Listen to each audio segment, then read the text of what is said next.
Yo, what's going on guys? Arekkz here and welcome back to another Destiny video. It's Friday, it's Xur Day, and yes, I do still have this weird space virus on my head. The mystery does still continue. If you guys are wondering what this is, then I will leave a link to a video I put up yesterday. This is currently part of like a bigger Destiny ARG. It's a bit of a crazy mystery, everyone's trying to solve it, so right now I have a space virus. But anyway, we're here today to visit Xur, and no, Xur does not carry the cure. He is just here to sell us exotics that we already have. Anyway, this is where you'll find him this week, straight opposite the speaker, so now you know where to find him. Let's see what he has. And of course, if you guys do enjoy this, do find this helpful, then a like would be super appreciated. This is going to be the last week, hopefully, that he sells rubbish, because of course next week it is Rise of Iron, so hopefully he will sell something good. But anyway, starting off this week for the Titans, you have the no backup plans. These are exotic gauntlets. Main perk on these is that your shotgun kills trigger force barrier, and your force barrier's duration is increased. You also get increased melee attack speed and increased reload speed with hand cannons. Now, as for the stat rolls this week, I'm actually not going to do stat rolls this week simply because the Destiny database has updated and it now shows exotic items at 380 light, which is of course going to be one of the new levels.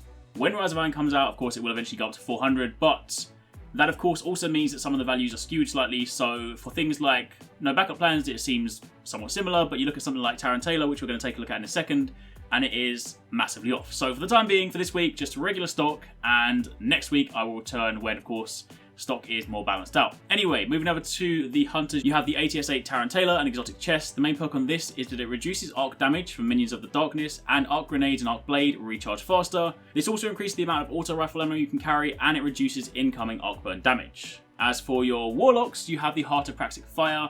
Main perk on this is that when Radiance is active, it increases agility and decreases ability cooldowns. You then have the ability to increase the amount of pulse rifle ammo you can carry, and it reduces incoming solar burn damage. Sorry, I forgot to mention as well, the Hunters, Internet Discipline roll, 65, 62. So again, you can still kind of compare that to what you've got, work out what kind of build you've got, and of course think about whether or not you want to get that, but generally speaking, not a great chess piece. And of course, back on the Warlock, Internet Discipline, 64 and 64.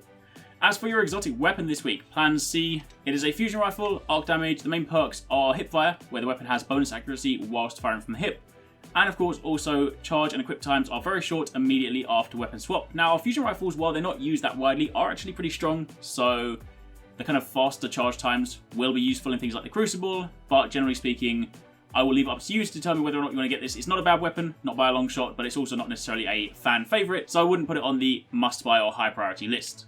As for everything else, well, Legacy Ngram, completely ignore this. We are so close to Rise of Iron now, so don't go wasting your strange coins on something like that. So generally speaking, nothing else to be said there, but yes, this yields year 1 items, so if you're new to Destiny, do not buy that.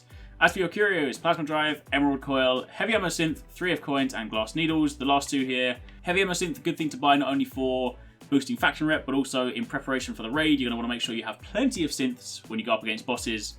And of course, 3F Coins for getting some of those new exotics. And of course, if you need more Motes of Light, then you can get so at the expense of 2 strange coins. Probably not worth it. You can get Motes of Light pretty easily, but that is there if you need it. And that's it. That is the last Xur before Destiny Rise of Iron. So hopefully next Friday, maybe he'll be at Felwinter Peak. That'd be cool. But hopefully next week we'll have something good. Either way, that's what you need to know for this week. As mentioned, if you want to know more about this weird, mysterious space virus, check the video link down below. But for the time being, thanks for watching, take it easy, catch you next time, peace out.